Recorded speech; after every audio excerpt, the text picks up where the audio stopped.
Welcome to our cozy kitchen, where my daughter and I are excited to share some of our favorite Valentine's recipes with you all. Today we're going to start by making our sourdough raisin cinnamon rolls. You can omit the raisins in this recipe, and you can find this recipe at themoderndaycottage.com. This is a brioche style dough, and we're going to shape them into Scandinavian shaped hearts for Valentine's Day. And we're also going to shape them into classic rolls. This is a delicious cinnamon roll. It is so soft and so yummy. You will not regret making these cinnamon rolls. They are delicious. And they're so cute for Valentine's Day.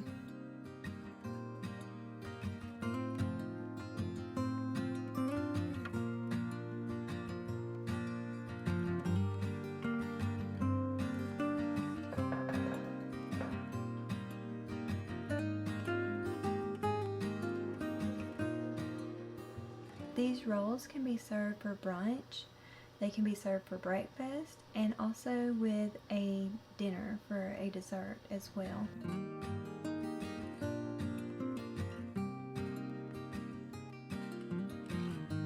They are so good.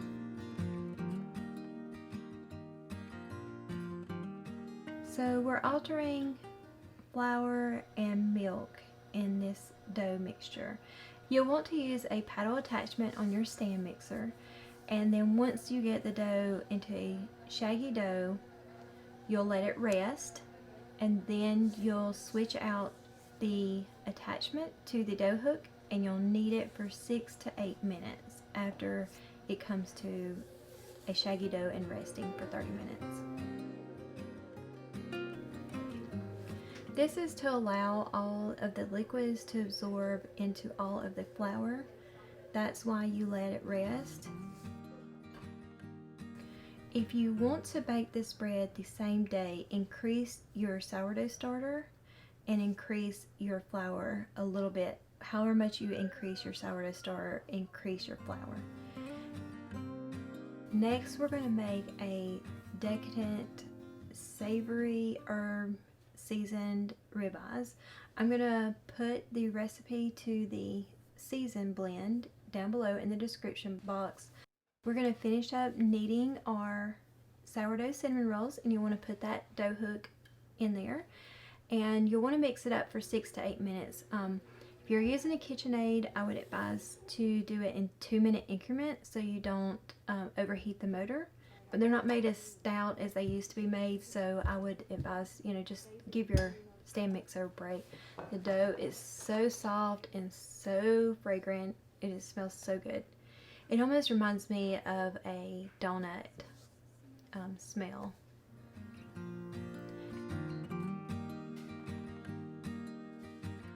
This is a stiff dough, so it's not going to be like your regular sourdough.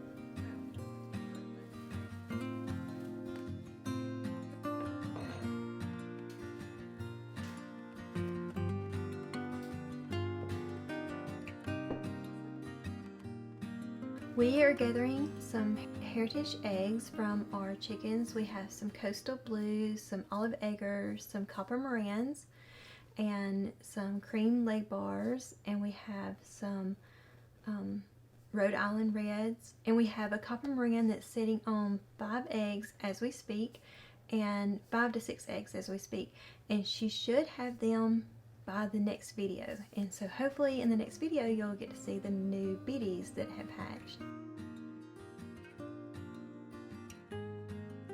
You will do 4 stretch and folds with this recipe, and I think this is our second stretch and fold that we have done, and you'll do them 45 minutes apart. 30 to 45 minutes apart is the optimal time, and cover it well in between each stretch and fold. You can do coil folds as well. It's just a different way of doing the stretch and fold. We like to keep a well-stocked pantry, and so that's what I'm doing now. Is I'm restocking, Rivian and I are restocking our pantry. Flours, and this is our King Arthur unbleached all-purpose flour, and then we have King Arthur bread flour that we keep well stocked in our pantry. I'm using food grade buckets and gamma lids and oxygen absorbers that we bought from Savory Standard.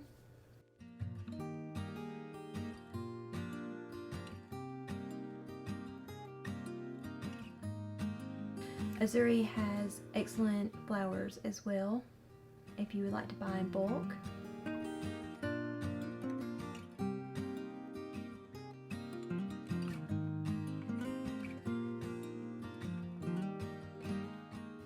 So we're restocking our bread flour. We bought these containers at Walmart, the glass containers, but you can find them on Amazon as well. I will put a link down below for our Amazon storefront, and please note we are Amazon affiliates and we do have affiliate links below, so if you click on those affiliate links, we do make a small commission at no cost to you.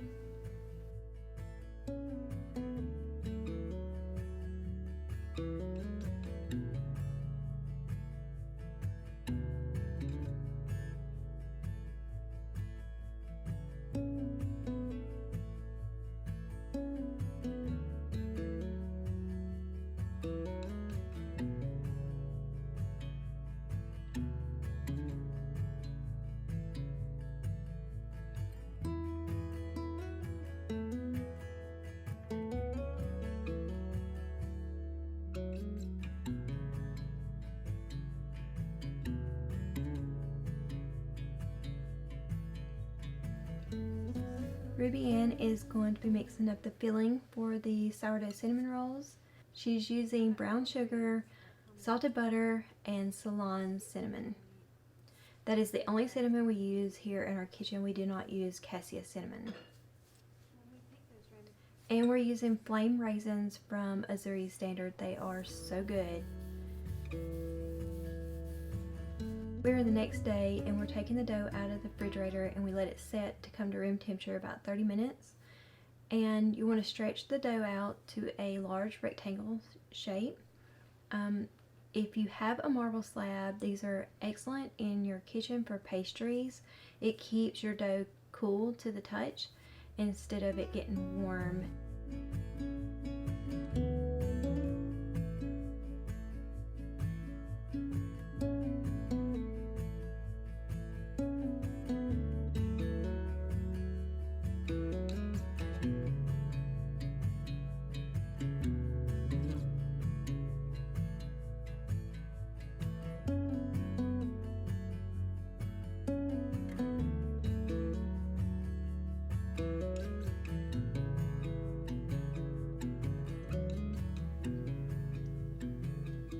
So Ruby Ann is rolling this dough up tightly, and we spreaded the filling out and left a ½ inch on the long side so that way when we rolled it up the dough would stick to itself.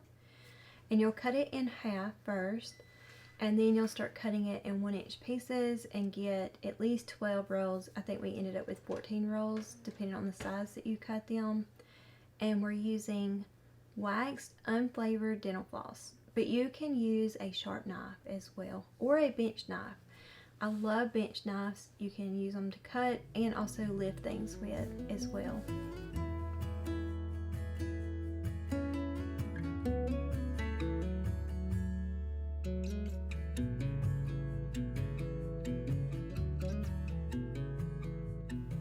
So we're going to leave some just the classic rolls, and then we're going to roll some up into Scandinavian hearts for Valentine's Day.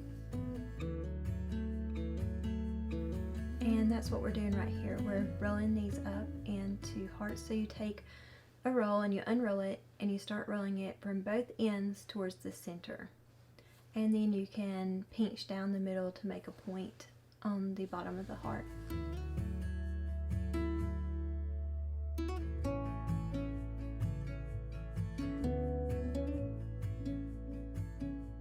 And just tuck that filling in. If it falls out, it's okay. Nobody will know.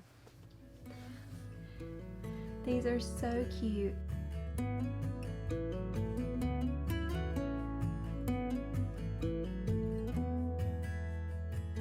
Before cooking, you want to let them rise to double. Cover them well and let them rise.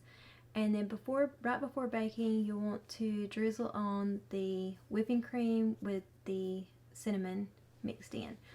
And what I did to this is I whipped it with a coffee frother, a milk frother, and made it thicker because I knew the rolls that were not close together, that the whipping cream would not stay on it. The heavy whipping cream wouldn't stay on them. It would just run off into the pan. So this allowed it to stay on the roll.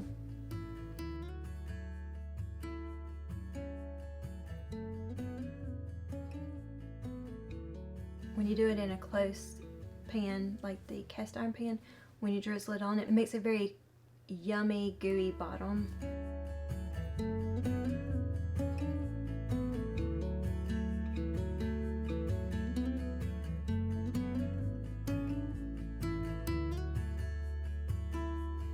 And now I'm going to make a squash soup. It is so good. This is a winter squash that we grew in our cottage garden last year. My husband went ahead and cut it up for me, and we put it in the refrigerator, and I just mixed in some of that savory herb seasoning that we used for the ribeyes earlier, and a little bit of olive oil. And I'm just putting a little bit of water in the bottom so I just don't want it to burn and ruin the whole batch. I'm using the Instant Pot. I'm just doing 5 minutes manual normal with the warming off. And then I'll use an immersion blender and some coconut milk and make it creamy and very good for just a quick and easy soup with a side of rosemary sourdough bread that we made earlier.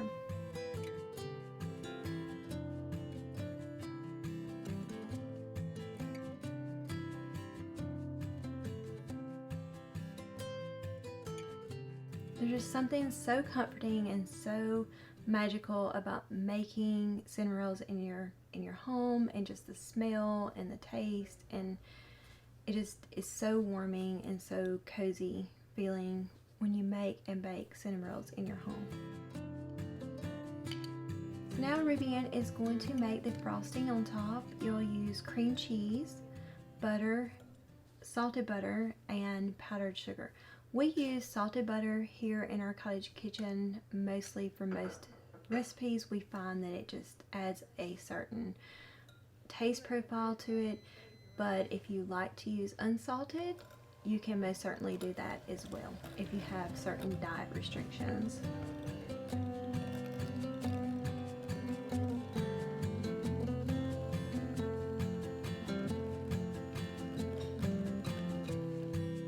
And you'll mix it into a very creamy consistency. And Ruby Ann is going to sift the powdered sugar so that way there's no clumps in your final icing.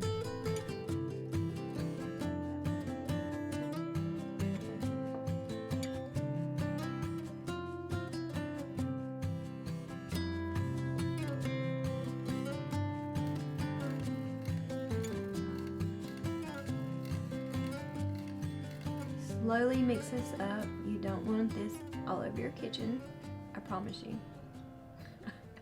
Just slow and steady with a beater.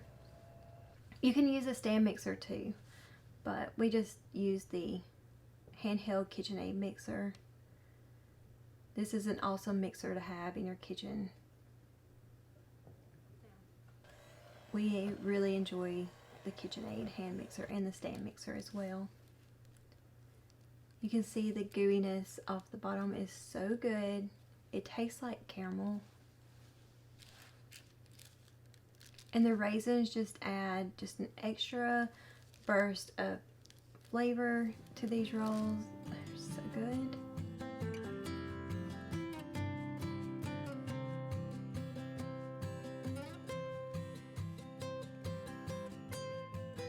You can ice these individually and then serve them, or you can ice them all together in the cast iron pan.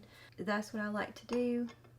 I also notice when you bake these rolls individually versus closer together, they're a little bit more crisp, and so if that's what you're going for instead of more softer rolls, then take that into account as well.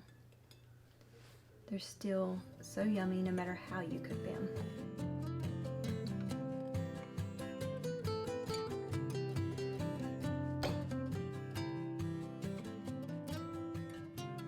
This recipe is a keeper, so don't forget to print it off at the blog and put it into your recipe binder.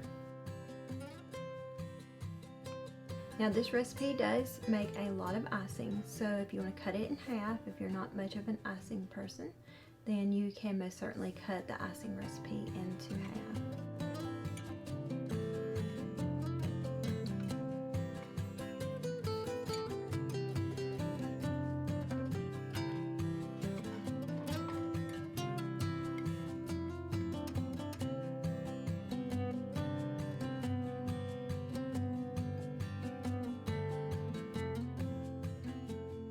I promise you they're not going to last long in your kitchen.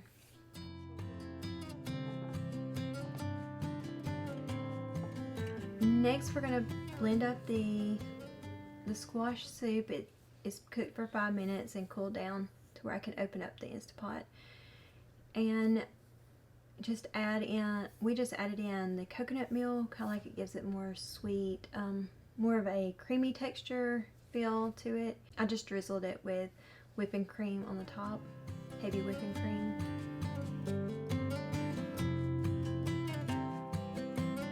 It is so good with the rosemary sourdough bread. Alright, so you're going to pan sear the steaks for 3 to 5 minutes on each side. And then I added 2 tablespoons of bacon fat to the pan beforehand and heated it, and then 3 to 5 minutes on each side. You will not even want steak sauce with these steaks. They are so good. The seasoning is absolutely phenomenal. I love this seasoning blend and have been using it for many years here in our cottage kitchen.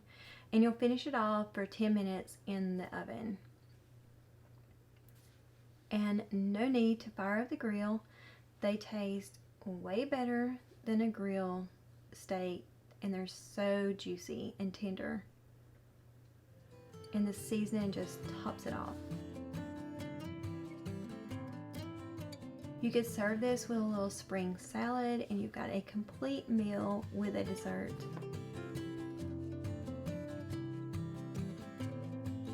So I used a little bit of orange juice to deglaze the pan and just drizzled it on the steaks and the carrots.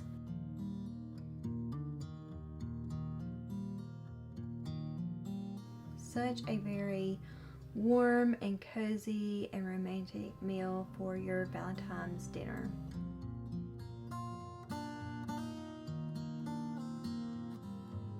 Thank you for watching with us here at the Modern Day Cottage. As always, we will share homemade recipes, cottage living, and a cozy home. We'll see you in the next video.